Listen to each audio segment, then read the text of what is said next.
Guys, how long does it take to sell a property, and have you been on the market for too long? We're going to be discussing it today. Stay tuned.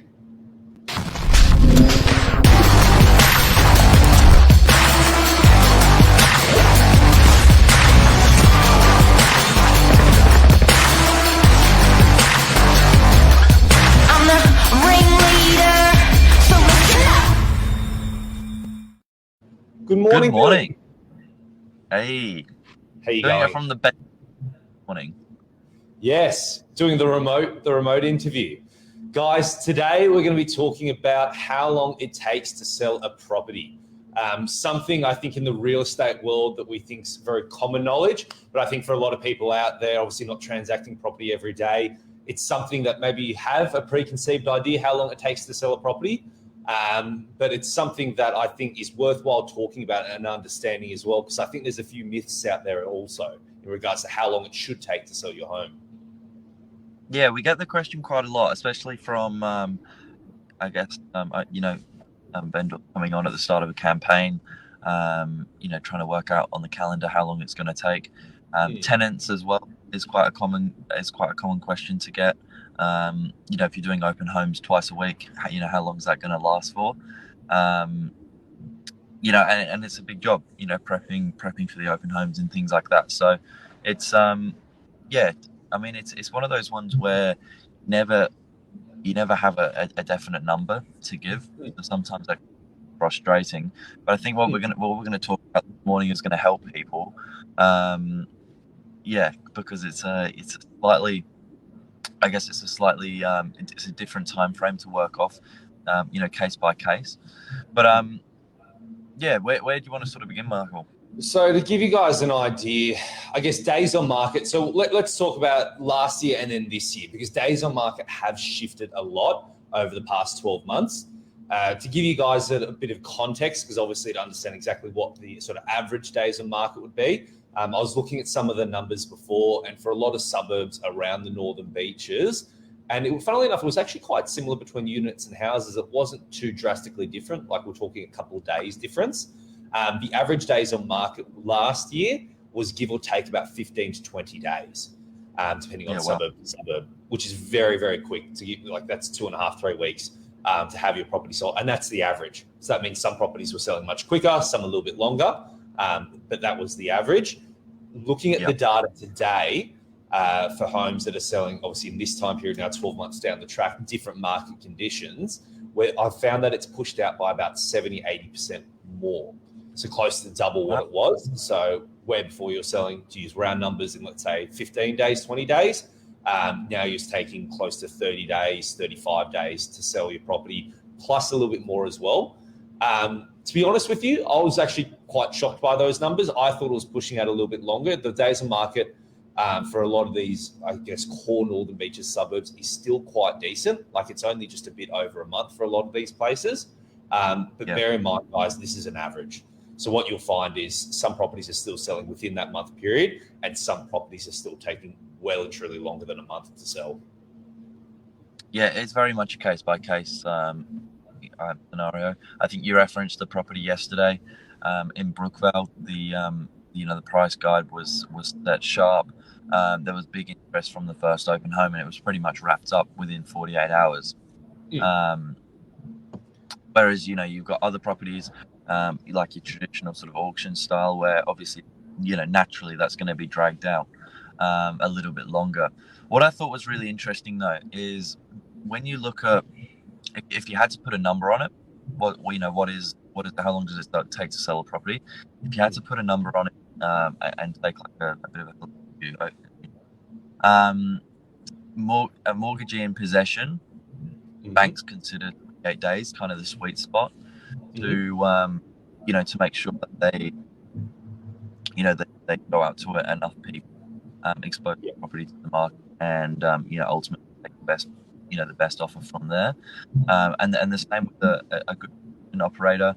They consider a 4-week auction campaign the optimal time period to get that exposure on the market. And I think there's a good analogy you can like a fishing analogy. It cast out a really big net. You want to make sure the net's out long enough to to get the fish in and pull it back in with with the biggest one in there. You don't want to leave the net out for too long, so where all the fish swim away. So it's it's probably a 4-week period, where you've got optimal exposure to the market. And I think it's important at that point. You kind of need to, the campaign and just not make a few, but just kind of realign where you're going with your efforts. I agree. Just getting some comments up here. Luke made a good comment. A good property takes 5 minutes to sell. So this is the thing. I agree with you in terms of the exposure. For a mortgagee in possession, they want to run a 4-week auction campaign. Traditionally, the reason why they'll run it like that is once a property sells at auction, it's had that exposure. There's very little people can do to argue that was market value for the property.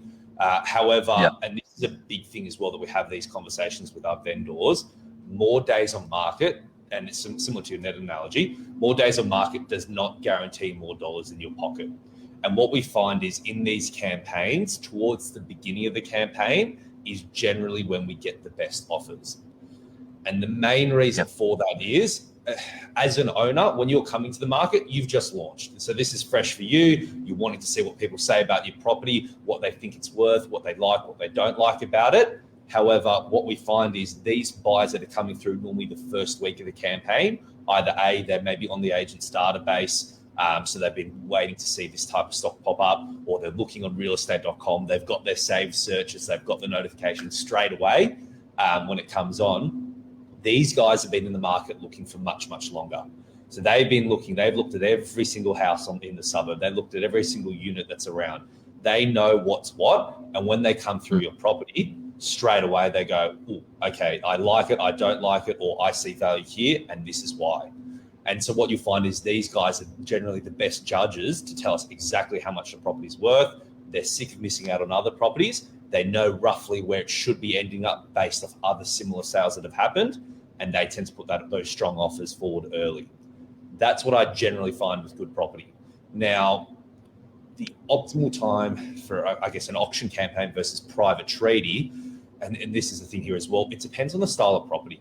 So if you guys have got a very, very unique home, for example, like one that we sold in recently in Manly, 2 Rattle Street in Manly, super unique, not many comparable sales, something like that, 100%. You want to run a full 4-week auction campaign. You want to run it all the way through to auction, see what the market says it's worth, because it's too hard to pick it otherwise. If you sell it before, could you have gotten more? You don't really know.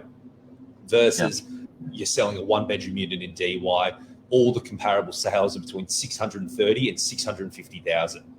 You know, within a super, super tight range, exactly how much that property is going to sell for. There's not much guesswork in it. If you get someone coming in day one offering you $650,000 for the property, you should be really strongly considering it, because chances are it's going to sell in that ballpark there. And if you wait for another 2, 3, 4, 5 weeks, there's no guarantee that money's going to be shown again. Yeah, very true. I think that's probably why we sell a lot of our apartment via property. We're losing you a little bit there, Billy. Internet connection's not as good from the hot seat. Oh, I hope you can hear me now. I think that's a good reflection on. I think that's a good reflection as to why we, sell so much stock via apartments. So sorry, Billy, you cut out a little bit there as well. But guys, also just with a bit of like summary with it, I think it is case by case, and I think you should be guided by your agent. A good agent will be able to tell you guys, hey, based off your property, based off my experience, their experience with the market, with your style of property, exactly how long you should be on the market for and how long you should look to sell.